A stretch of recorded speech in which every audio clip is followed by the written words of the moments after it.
Hello quilt makers, I've got another great tutorial for all of you today. That's right, we're just doing some more carefree, free motion machine quilting. Boy, that's a mouthful, and hopefully an eyeful for all of you as well. Let's take something basic like the Wishbone design and see how we can use it, and maybe we can tweak it a little bit as well. Are you ready? Let's get some free stitching going.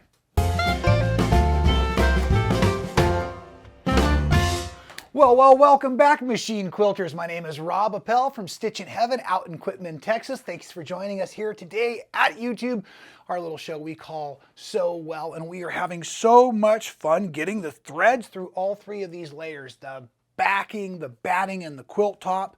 Quick reminder, and we're not going to do so much housekeeping in today's video like the last of these series, but the quilt top itself was designed in a tutorial we called the easiest log cabin ever. Check it out. I love it, and I know all of you are loving the quilt. We also then did a basting video to show you how to base this large quilt on a small table using some clamps and curved safety pins. Another giant success. Thank you all for being part of our community. Oh, and if you have not yet subscribed, please make sure you go ahead and hit that subscribe button now. Smash the like button. You won't miss any of our other great content that way.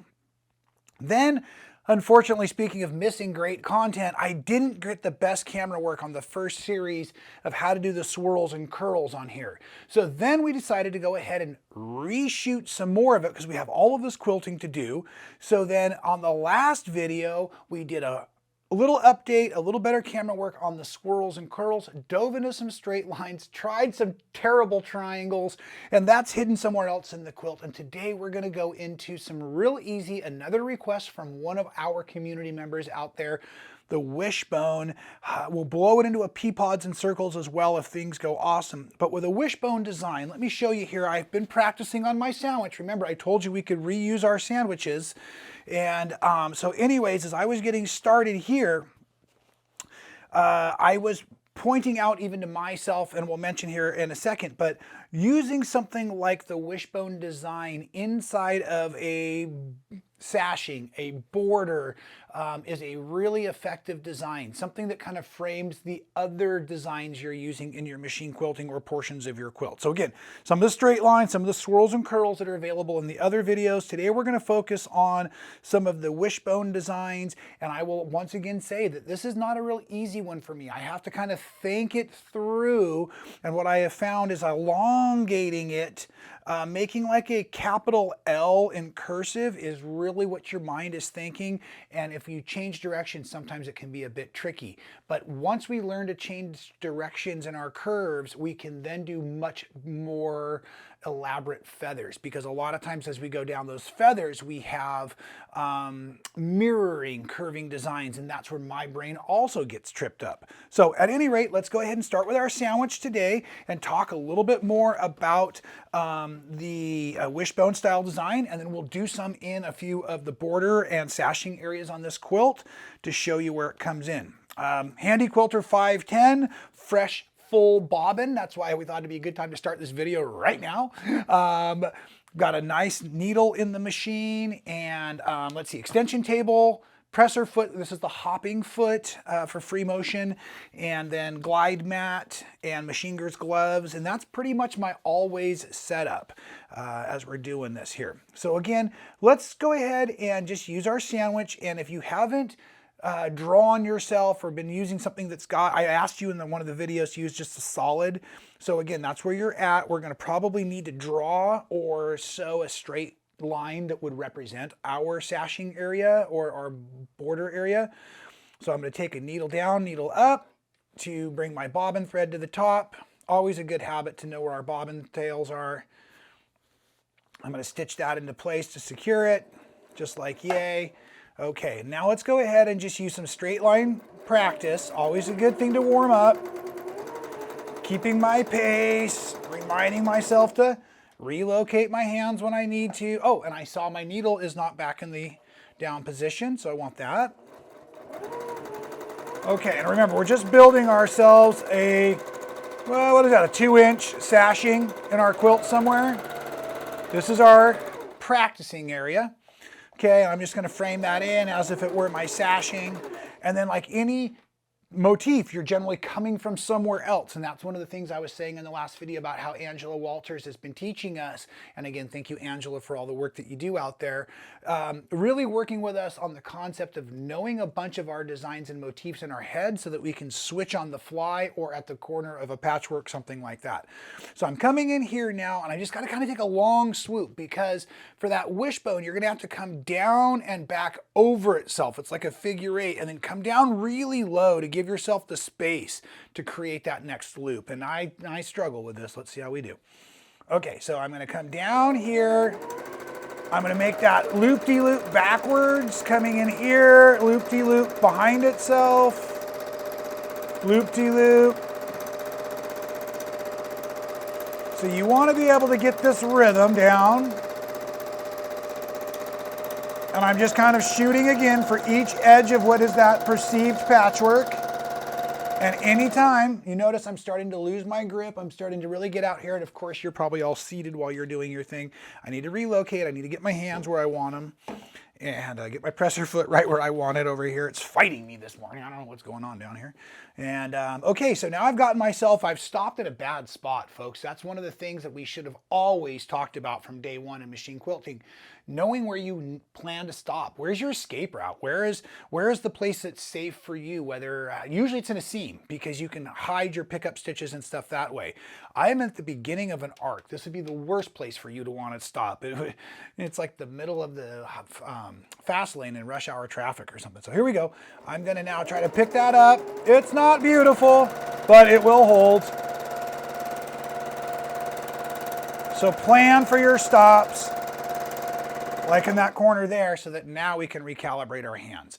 Okay, so this same design, it works obviously where there's no borders or bindings. It's just a little harder to generate.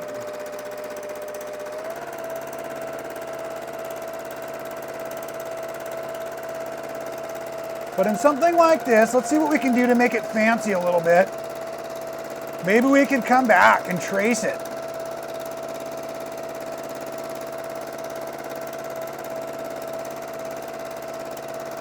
Just like your climber's knot, your figure 8, just following it back around. And again, any of this that you practice becomes more easy. Ooh, I like the way that looks. It's like calligraphy. You see how I'm trying to hit the narrow spot there at the cross? And again, I'm just making this up while you're watching. I appreciate you trusting me this way.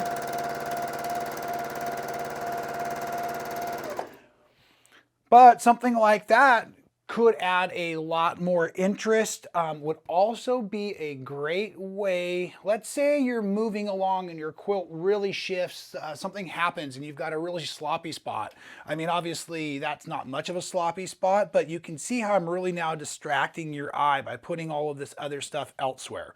So this is something that is very functional, very easy to utilize. And it's kind of the same thing within the pea pods. I know I said that at the beginning of the video, so let's just move into that real quick.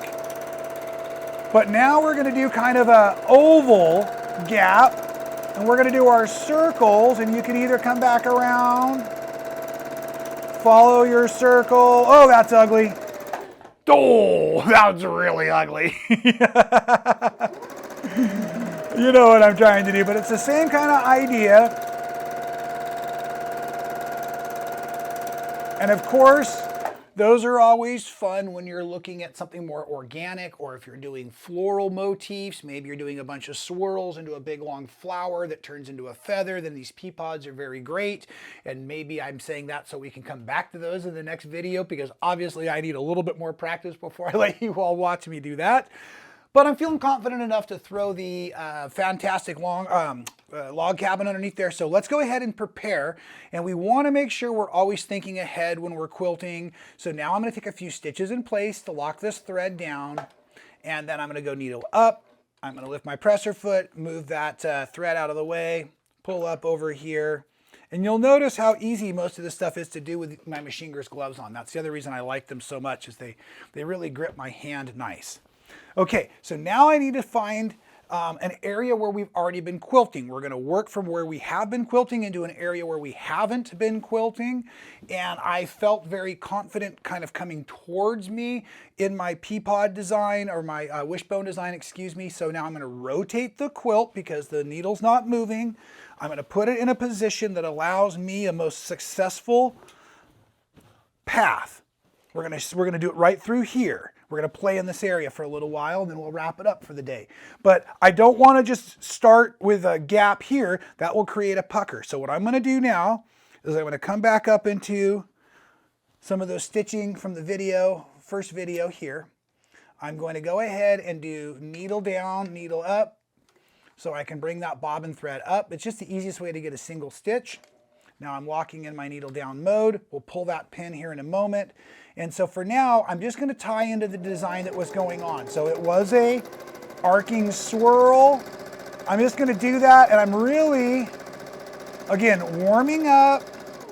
I'm making sure that the quilt is moving. I don't have it caught on any of the corners of anything. I haven't gotten anything too distracting in my way. I'm finding my scissors to cut away the beginning threads because I don't want to have to worry about where they're at as I'm stitching. And now I'm going to start to have some fun and make my way over towards this section here. But because that's going to be a little bit of a looser design, I want to start to create a concept of that openness from where I was working so that the design just makes sense. Got drastically close to that safety pin, and now that we've stitched plenty close to it, everything's basted, so I can pull that out of the way. And now I'm not going to stitch in the ditch to create these stitch lines. I'm just going to use these two oranges as my guideline and kind of have fun. And I'm going to come in here and I'm going to begin that pea pod. I'm sorry, I keep calling it pea pod now, but it's the wishbone. And I did really like that doubled up one.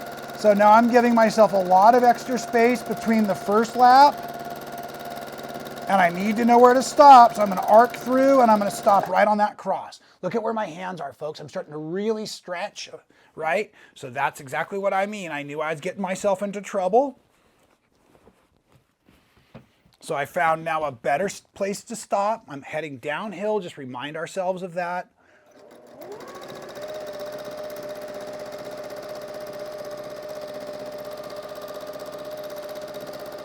I'm going to complete these whole section of patchwork here with this design, and then we're going to come on back up it. Right there. Okay, so now we've created the motif all the way through. And I like to kind of roll my quilt sometimes, help it stay out of the way. And now I'm going to pull this pin so it doesn't get in my way as well. And now I'm going to backtrack. I'm just going to follow what I was doing. I'm going to go big to give it some character.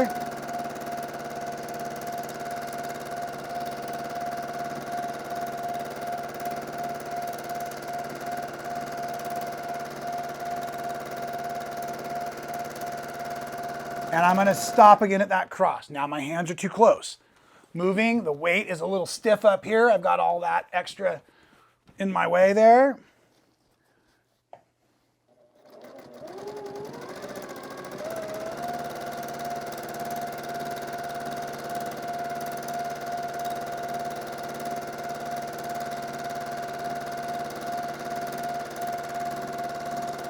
Did you see what happened right there?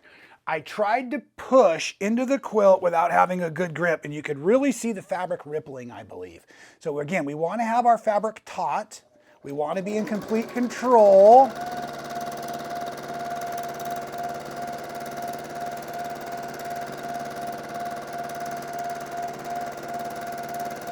Now I can come up here, and if I wanted to dress the outside of it to create something fun and new, maybe down into this peak, I certainly can. Okay, and folks, there's a teachable moment. I don't know if you can see it, but right here, I know I shouldn't point this stuff out on film, but I can see that I have a seam that I've kind of missed. So I'm gonna tuck that bad boy in nice and tight right now. I'm gonna pinch it and I'm gonna hold it and I'm gonna blow this swirl out right there. Boom.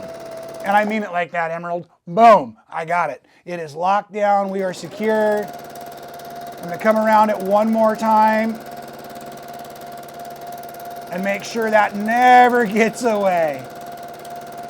And you'll never know where it's at once the video is posted, but I'm super glad I saw that, and I think I'm glad I shared it with you all as well. I know I'm glad that you're all following along. I am seeing all the awesome excitement and energy in the comments. Thank you so much for being part of this community. I'm really enjoying, as I've done in the past before over the years, creating quilts like this and then just taking the time, one motif at a time with you all to create some fun quilting designs, especially for all of you new quilters out there that have not seen this yet before. Please share this video with your friends, especially somebody you know that may be feeling a little intimidated about free motion machine quilting. I've been told that the sloppiness of my stitches makes you all feel very confident. I will take that as a compliment. I do appreciate you all. So make sure you subscribe to our channel here. Smash that like button. Please make sure you're practicing your free motion a bit each week. You really will improve with each and every stitch.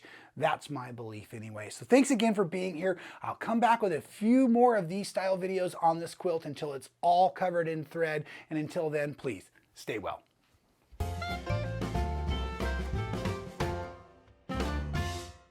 Thank you so much for watching all the way to the end of the video. It really helps support our channel. If you haven't subscribed, do so now. Hit the little button to be notified every time we go live or do a new video for all of you. And here's one from the past I think you'll really enjoy.